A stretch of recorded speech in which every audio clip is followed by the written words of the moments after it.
Hey friends, welcome to Snap Take. This is Glazer. Today we've got two ridiculous decks for you. If you're struggling to climb, these are some seriously, intensely powerful climbing decks. First, we're going to talk about the deck that Cougar is ranked 6, and then we've got a returning a top player who doesn't grind for the top of ladder, who climbed from well over rank 2000 to rank 17 in one session with the second list. Let's kick it off by talking about Cougar's version of Tribunal. This is sort of a classic version of the Tribunal Iron Man thing, a little bit mixed with what people have come to call the Splat package, which is the Iron Man into Onslaught Mystique combo, which can put over 100 power in both side lanes. This is a silly, powerful deck, and if opponents aren't going to counter it, you're going to win games of Snap. You can find Cougar, the winner of Golden Gauntlet Qualifier 3, at twitch.tv Cougar, double the O, triple the R. He is currently, I believe, ranked 5 on the Infinite Leaderboard. This deck needs Ravona, Luna Snow, Tribunal, and Moonstone. If you don't have Prodigy here, I think you're trying to replace it with Chameleon. You can also try Iron Lad if you're so inclined, maybe even a Jubilee, although Jubilee is rough in this deck, which has many, many more combos. This is not the cheapest deck in the world, right?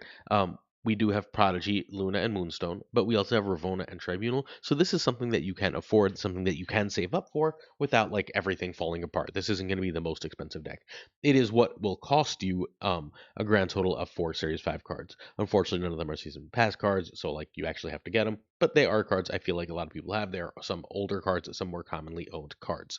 All right, let's break down what we're doing here with this list. So we have two cost reducers. They are Ravona and Sarah, and then we have two sort of three ramp cards. Luna and Wave are your ramp cards. You also have Magic for an extra turn. That's the sort of ramp card. Magic basically says get 7 extra energy, but all at once, right? So those cards are trying to set up three key combos. Combo one is you play Onslaught, then you play Sarah, and at that point you can now combo off anything. What you're usually trying to combo off there is Iron Man under the Sarah Onslaught, and then if you can, you want to get Mystique copying the Iron Man under a Moonstone. That's crazy powerful. You can also use Luna to go Sarah, usually, especially if you have Ravona, into Onslaught. At that point, you want to copy Onslaught with Mystique and play Mr. Fantastic. If you can do that, in the middle, obviously, you're going to have two huge lanes from the Onslaught Mystique into Mr. Fantastic. If you can further copy that with Prodigy or further make that bigger with Moonstone, you're really, really cooking. The final combo is the easiest one. You basically go early Iron Man into early Onslaught into Tribunal. And that just puts up like 40 power in each lane. Again, usually enough to win games of Snap. You have all three of these combos. Your opponent will, generally speaking, not be sure which one you're doing until too late. And unless your opponent is a very high level player, they may not even recognize that you're going for a huge combo that they can't really compete with. If they don't have Cosmic Ghost Rider, if they don't have Enchantress, if they don't have Juggernaut, cards of that like, or Merlin for Magic, because Magic is important here, then you're just going to win the game. If your opponent cannot stop your combo, this is almost always a you win trigger. So, turn one, you have no cards. Turn two, you want to play Ravona. Turn three, Luna or Wave over Magic. Turn four, you play Sarah or Onslaught if humanly possible. You will drop a Moonstone, obviously, particularly on a Ravona if not. Turn five is your last Magic turn. You can also play Onslaught either on Sarah or mid to set up a combo. If you played Ravona and Sarah, you don't always need to double the Sarah with Onslaught. You would rather save that extra space for further doubles on Onslaught.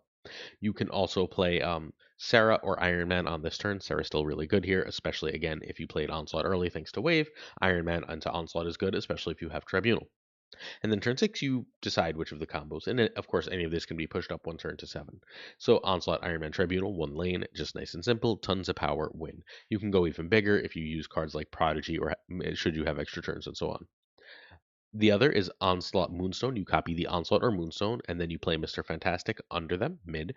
That's going to put hundreds of power in the side lanes. It's really easy to throw priority this way, and thus very hard to counter, unless your opponent's running like a Negasonic Goliath Juggernaut. And then lastly, you want Iron Man Onslaught and Mystique copying Iron Man under Moonstone. If you can do that as well, you're going to very likely win those games, as those are like just gigantically huge lanes, especially if you have anything else under there. Those are your three play patterns. Pick one, work toward it.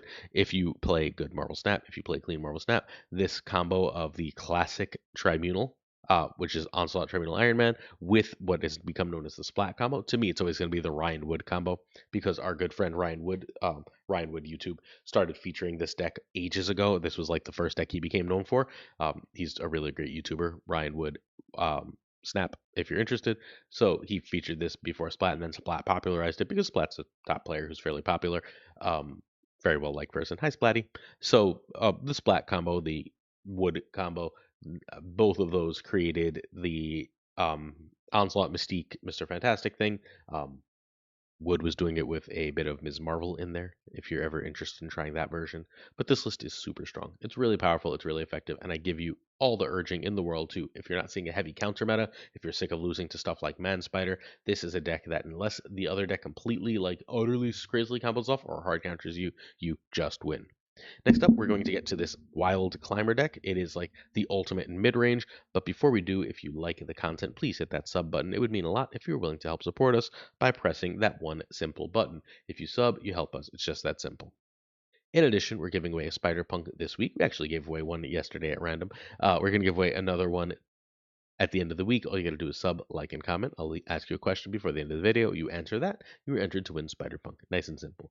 We give away one a week for the rest of the season. All 3 weeks left, I think. 2 weeks left. Time is a flat circle. I meant to change it to the new Spider Punk. Spider Punk is a 3/3. He is the season pass card. You can move this once. When this moves to a location, steal 2 power from the highest power enemy there. This card is gross. Spider-Punk is genuinely fantastic. The more I play with him, the more I like him.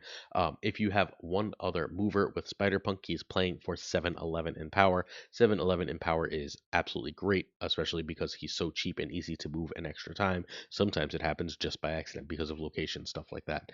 He's he's just great. Like, he's severely underrated. I keep hearing people be like, he's good, but I don't think there's any buts involved. I think he's just a really, really great card and one that you're going to want to own almost certainly. Unless they nerf him, obviously. Nerfs are always a threat, but like, he's just powerful. He wins a lot of games.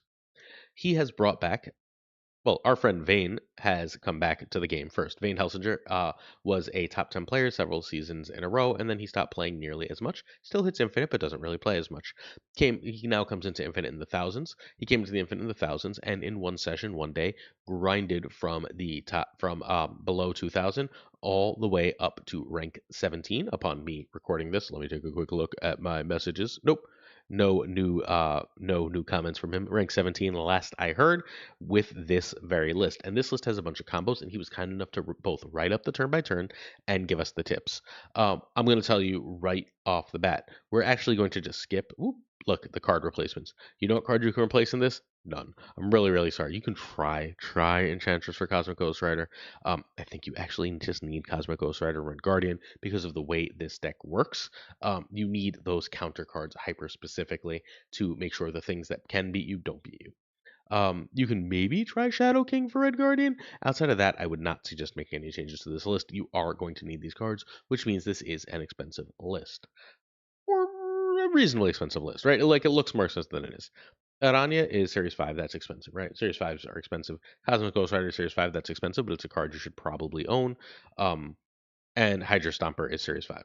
If you replace Red Guardian with Shadow King, though, Batrock is Series 4. I guess Sam is Series 5, but Season Pass, so hopefully you're a Season Pass buyer. Cannonball is Series 4, Mercury is Series 4, Spider-Punk is Season Pass. So if you're a Season Pass buyer, this is not the most expensive deck. If you are not a Season Pass buyer, you're probably like ages away from being able to play this. Sorry. All right, so the list is basically saying, I bet you I can move Ghost Spider twice. Sorry, I can move Spider-Punk twice, or I can move Cannonball to win. One of the big tricks of the list, I'm going to say this right now, is to be able to use Cannonball with Mercury to blow something up, and then either Ghost Spider or Aranya to move it to another lane and win. That way, you get to use Cannonball to win 2 lanes instead of one. It's incredibly strong. It's a great, great idea that I can't believe I've never heard of before. Now, as you're doing these things, you get to move Batrock around, right? So you win a lane with Cannonball, right? You've got Cannonball and Mercury in a lane. Cannonball kills their big thing. All of a sudden, you've won that lane. That Cannonball now moves to another lane at either 6 or 7 power, depending on if you're going to go Spider or not yet. But if you go Spider, it's now 9 power into that lane.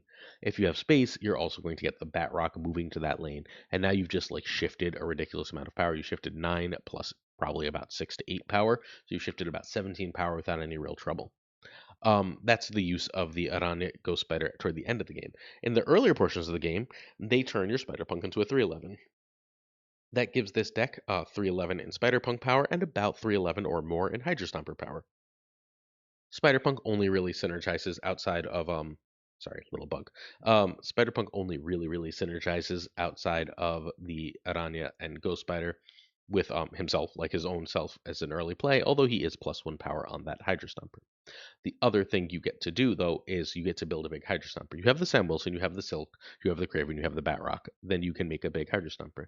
You have other movers too, Spider-Punk and Mercury, but those are more like, and obviously Ghost Spider and Aranya, but those are like single shot movers. You're trying to build Hydra Stomper really big with the repeated movers, the Shield, Batrock, Silk, and then you've got these extra like 1, 2, 3 power from the other stuff.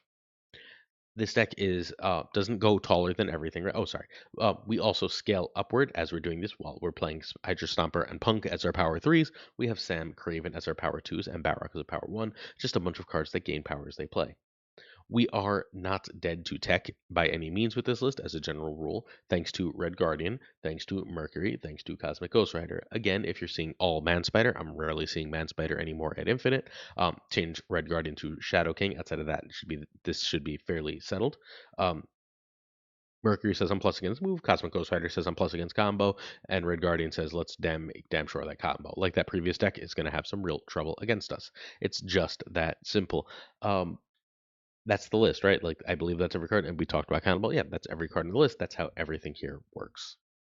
So from 2000 rank, above 2000 rank to rank 17, 1 day. That is absurdly great climbing. Welcome back, Vane.